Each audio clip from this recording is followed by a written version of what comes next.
तुम्हारी माँ भी तुम्हारे लिए नहीं रोई जितना तुम्हारा नबी तुम्हारे लिए रोया। तुम्हारा बाप भी इतना नहीं थका जितना तुम्हारा नबी तुम्हारे लिए थका।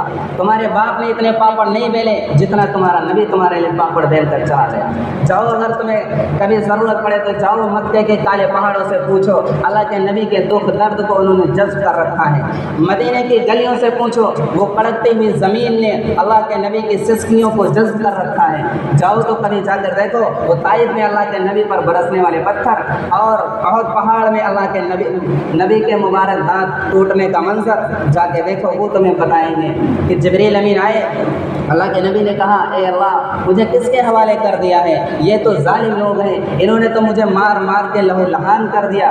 अल्लाह रब्बुल इज्जत ने जिब्रील अमीन को भेजा, कहा या रसूलुल्लाह आप इजाज़त दें तो मैं अभी इनको इन पहाड़ों में मसल दिया जाएगा। अल्लाह के नबी ने कहा नहीं नहीं, इन्हें मसलना नहीं है, अगर ये ईमान नहीं लाते तो इनकी नस्ल ईमान लाएगा। कितना शफीक, कितना मेहरबान हमारा नबी कि जो गैर मुस्लिमों पर मतलब काफिरों पर इतना शफीक है तो हमारे ऊपर कितना शफीक होगा।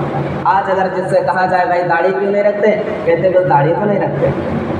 कितनी बेदर्दी से कह देते हैं, कितनी संगदिली से कह देते हैं सिर्फ दाढ़ी नहीं रखते। अगर तुम्हें नबी की सीरत याद होती, अगर तुम्हें नबी की सूरत याद होती, अगर तुम्हें नबी की शरीयत याद होती और अगर तुम्हें उहद पहाड़ में नबी का टूटा हुआ दांत याद होता तो ये दाढ़ी नबी के हर सुन्नत पर अमल करने वाले बन जाते। सब कुछ भूल गए। तो यही कहना पड़ता है कि हम तो उजड़ी हुई वादी हैं, हम तो भटके हुए पत्ते हैं, हम तो उड़ते हुए बबूले में गिरते हुए पत्ते हैं। बबूले में गिरे उड़ते हुए पत्ते कोई ठिकाना नहीं होता, कोई